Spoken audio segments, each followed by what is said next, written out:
5 से 6 मिनट हो गए। अब हम ढक्कन उतार के देखते हैं कि दही का पानी खुश्क हो गया। ये देखिए माशाल्लाह से दही का पानी खुश्क हो गया है। अब मैं इसको थोड़ा सा भूनूंगी और इसके साथ ही इसमें आलू शामिल कर लूँगी।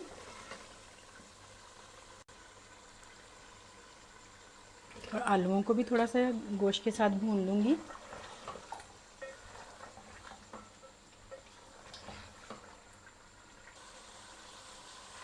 आलू भी अच्छी तरह से भून चुके हुए हैं। अब इसमें पानी शामिल कर देंगे।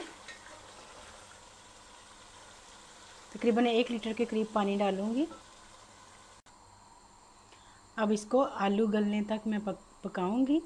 जब उबाल आ जाएगा तो हल्की आंच कर दूंगी। अभी मैं इसके ऊपर ढक्कन लगा रही हूँ।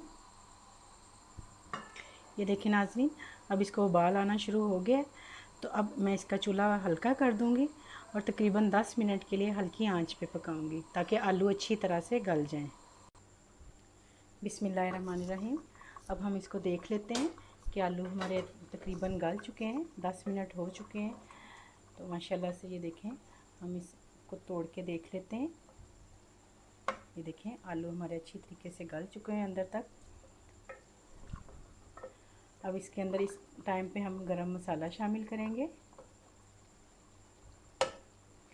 काली मिर्च डाल देंगे, कटा हुआ अदरक डालेंगे,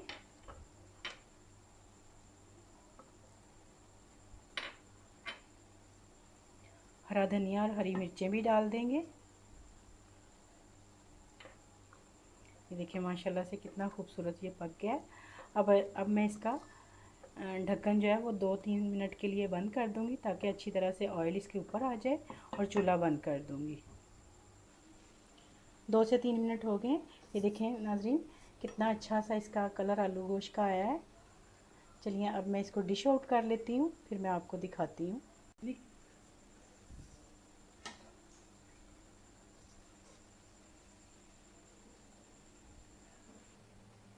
ये देखिए नाज़रीन मैंने इसको डिश आउट कर लिया है। देखिए कितना खूबसूरत मुर्गी का गोश्त और आलू का सालन बना है। आप प्लीज़ इसको ट्राई ज़रूर कीजिएगा क्योंकि ये घरों में अक्सर बनता है। तो लेकिन ऐसा होता है कि बाज़ औक़ात थोड़े से रेसिपी इधर उधर हो जाती है, इसलिए मैं चाहती हूँ कि आप मेरी रेसिपी शुरू से लेके एंड तक देखा करें ताकि आपका भी यही टेस्ट बने। बहुत मज़े का बना है ये। तो अगर आप लोगों को मेरी रेसिपी पसंद आए तो प्लीज़ लाइक करें, शेयर करें, सब्सक्राइब करें, दुआओं में याद रखा करें। अपना बहुत सारा ख्याल रखें और रोटी के साथ मज़े लेके खाएं। अल्लाह हाफिज़।